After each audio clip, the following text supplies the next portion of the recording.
time now for weather with Nebraska Extension Ag Climatologist and Market Journal Chief Meteorologist Al Dutcher. Another month of 2020 almost in the books. And Al, spring isn't too far away. How's the forecast looking? Well, Tori, yes, we are at the end of the month, and when we look back at this month, it seems like every weekend during February has been above normal, and we've had pretty much some fairly nice conditions on the weekends. We're ending February just as we started February, with temperatures expected to be in the 60s and maybe pushing the 70-degree mark before we start to cool down. It seems like the pattern is repeating itself. We've been going through this every week now for the past 4 weeks, and it looks like no changes in this pattern as we see the cool downs coming during the middle of the week. So we go to the upper air model. The first thing we're going to draw attention to is we have another trough in the western United States. We have this ridging, so we are going to get a southwesterly flow. Very windy conditions are expected today, and the heat will start to rise. We have a low pressure system that's not going to have any moisture to work with, but it is going to allow the winds to come out of a southerly to southwesterly direction, pump up those warm temperatures into our region. We should be looking at widespread 60s. And then as we go to tomorrow, this trough deepens a little bit. We get this northern stream trying to push in also, so that's going to push a little bit cooler air, especially across northern Nebraska. Low pressure at the surface situating itself over the southern Rockies, with the main precipitation over the northern and central Rockies, and that, as we get into Sunday night, Monday, will start to slide toward the south, such that the cold air will start to move in toward the southern border of Nebraska. Low pressure remains to our south, and that's going to be the southern flow that will move toward the east.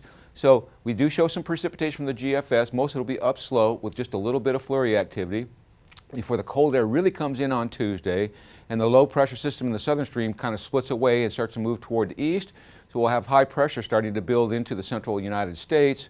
And as we get into Tuesday, most of the storm activity remains to the north and the heavier precipitation to our south. And by the time we get to Wednesday, here comes the warming trend once again.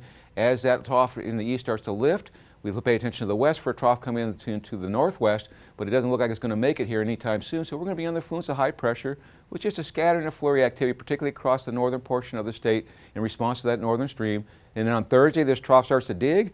We get right back into that return flow, and we're returning right back into the 50s, possibly even 60s, depending on how much cloud cover, with low pressure trying to develop in the southwestern panhandle. No moisture to work with, so it looks like a fairly dry forecast, as the main precipitation remains out into the Pacific Northwest.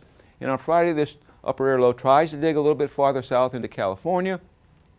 Do see surface lows starting to develop in western Kansas, but this is just a piece of energy moving out of that trough in the west. Really no moisture to work with, and I suspect it will stay dry. Now the big key on this is going forward is whether this low stays cut off the western U.S. coast, or whether it dives down into the southwest. That'll have a big bearing on our temperatures, particularly as we go from late next week into the following week. So the forecast is for it to stay dry and warm as that low stays off the western seaboard, keeping the southwest flow aloft into our region. And in terms of precipitation, naturally, with that low staying off the western seaboard, we would be expecting below normal precipitation.